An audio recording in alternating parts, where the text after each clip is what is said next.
আপনার লাশটা ঘরের মধ্যে না রেখে বাহিরে ফ্রিজের গাড়িতে রাখা হবে।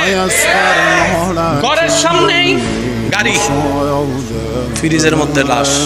এবার আপনি যদি প্রশ্ন করেন আমার বানানো ঘরে আমাকে রাখলি না কেন, সন্তানরাই উত্তর দিবে, বাপ আপনার দেহের যে কন্ডিশন, ডাক্তার বলছে ফ্রিজ ছাড়া রাখলে গন্ধ ছুটবে, গন্ধ ছুটলে তো আমরা থাকতে পারবো না, তো তোমার জন্য আমরা ঘর ছাড়বো তা তো হতে পারে না, তুমি বাইরে থাকো আমরা ভিতরে আছি। মানতে না চাইলেও এটাই যে বাস্তবতা, কিছু তো করার নেই। ওখান থেকেই আপনাকে কাফনটা পরে, গোসলটা দিয়ে কাফনটা পরে, দুশমনরা কিন্তু কাঁধে নিবে না, আপনার আপনজনেরাই কিন্তু আপনাকে কাঁধে করে করে নিয়ে যাবে খাটিয়াতে করে। আজকে যার জানাজা আপনি দেখছেন, কেন জানাজা দেখছেন জানেন? আপনাকে ভাবতে হবে ওই জানাজার মানুষ একদিন আমারও হবে, ওই খাটটাতে একদিন আমিও শুব, ওই খাটটাতে একদিন আমিও শুব, আমাকেও এরকম করে ভিতর দেহ নিয়ে চলে যেতে হবে কবরে। যখন একজন মানুষ, বৎকার মানুষকে কবরের দিকে নিয়ে যাওয়া হয়, তার রূহ বারবার চিৎকার করে সবাইকে ডাকতে থাকে, ভাই আমারে কবরে দিস না, আমাকে অন্ধকারে দিস না, আমি একা থাকতে পারবো না, একা সেই যাত্রায়, লম্বা যাত্রায় আমি যেতে পারবো না।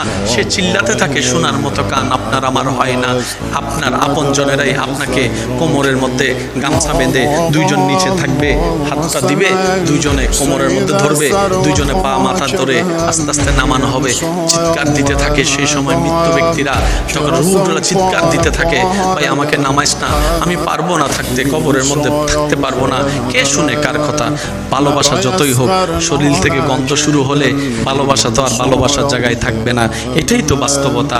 সেজন্য কবরের মধ্যে যখন আপনার দেহটা মাটি স্পর্শ করবে, আপনার চতুর্পাশ থেকে যখন অন্ধকার হতে থাকবে, আমি তখনই বুঝতে পারবো আসলে আপন বলতে পৃথিবীতে কেউ নাই, আপন বলতে পৃথিবীতে কেউ নাই, আপন বলতে পৃথিবীতে কেউ নাই।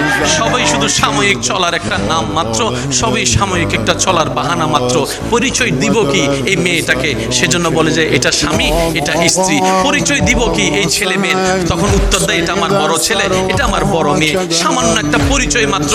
মনে রাখবেন, আর বান্দাদের কোনো পরিচয় হয় না, বান্দাদের শুধু একটাই পরিচয়। প্রত্যেকটা